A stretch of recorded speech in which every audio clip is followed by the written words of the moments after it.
This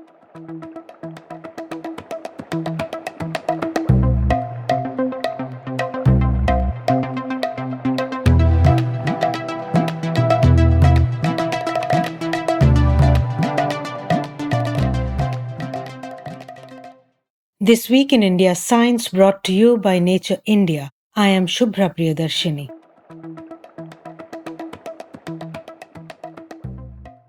What if we could estimate underground magma pressure just by looking at the exposed tips of ancient volcanic dykes? Well, that's exactly what a team of geologists in Kolkata is doing right now.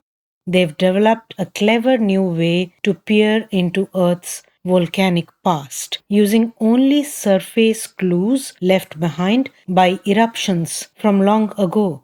Tridip Kumar Mondal and his team at the Indian Statistical Institute have come up with a mathematical tool that estimates magma pressure and depth beneath the Earth's surface just by measuring the visible portions of volcanic dykes. Now, dykes are vertical slabs of solidified magma, the pipelines through which molten rock once surged upward. They often peek out from rocky hillsides, but they're just as often buried, weathered, or fragmentary. That makes direct measurements quite difficult. Mondal's team took measurements from 23 such sites in West Bengal's Bero Hills and parts of Karnataka. By analyzing only the thickness and length of the exposed sections, their model can reconstruct the original dike geometry and from that estimate how deep the magma chamber was and how much pressure it exerted. This matters because the geometry of a dike is key to understanding how magma moves underground. That's crucial not only for reconstructing a region's volcanic history, but also for forecasting future risks. The researchers say this tool could one day be used in real-time volcanic monitoring, especially in regions with only partial rock exposure. To read more on how they did it, check out the full story on Nature India.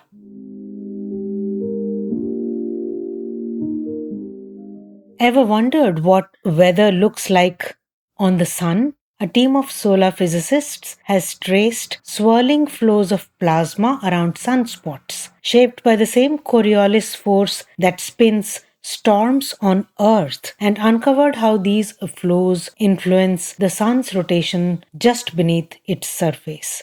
The study, led by Anisha Sen and S.P. Rajaguru from the Indian Institute of Astrophysics in Bengaluru, was carried out in collaboration with the US National Solar Observatory and some other institutes. They studied over a decade's worth of solar data to investigate what is called the near surface shear layer, a turbulent 35,000 kilometer deep zone where the sun's outer layers rotate at different speeds. The sun, of course, isn't solid. It's a huge, sloshing ball of hot, magnetized plasma, and within that, flows of plasma moving toward and away from sunspots get subtly bent by the Coriolis force, just like the jet streams and hurricanes on Earth. These deflections tweak the sun's internal rotation in fascinating ways, using a technique called helioseismology, which tracks how sound waves travel through the sun. The team was able to map these deep plasma motions.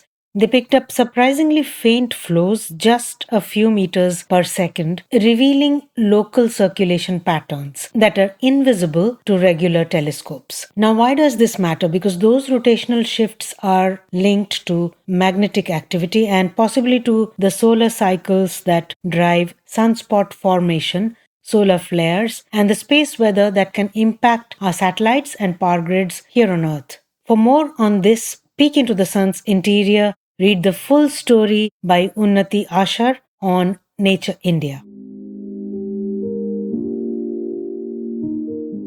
Now let's come back down to earth, but not too far. Snake bites remain a serious public health issue in India, and one of the most dangerous snakes behind those bites is Russell's viper. But what makes this viper's venom so variable across the country? A new study has some answers, and climate is part of that story.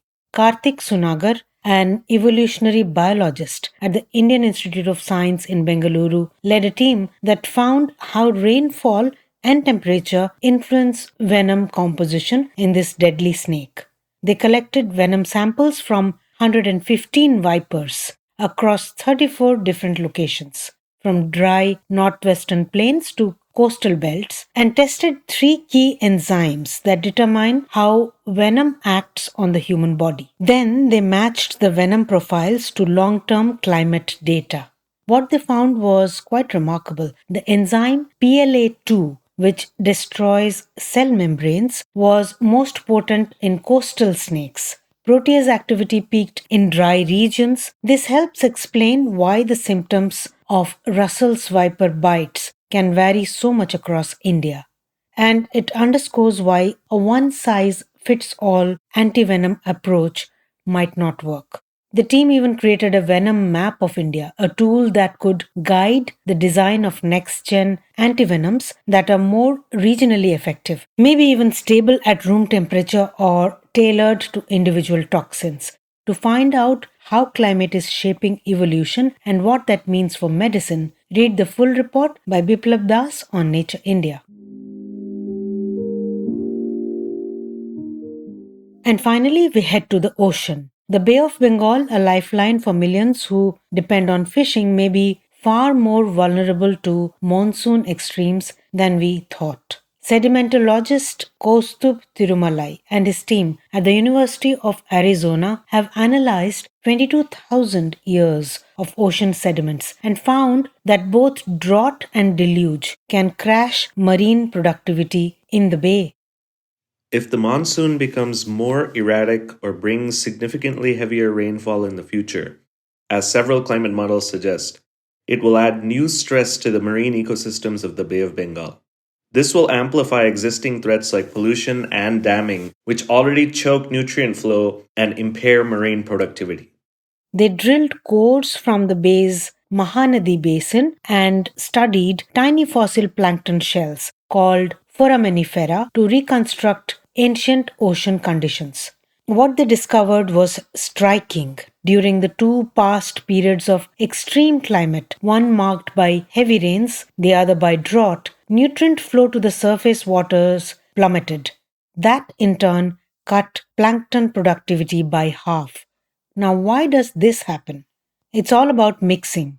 Heavy monsoons create a thick layer of fresh water on the ocean's surface, capping it and stopping nutrients from rising.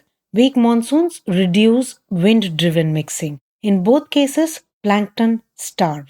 Arvind Singh at the Physical Research Laboratory in Ahmedabad points out that chlorophyll levels, a proxy for plankton, have already dropped by up to 30% during heavy monsoon years.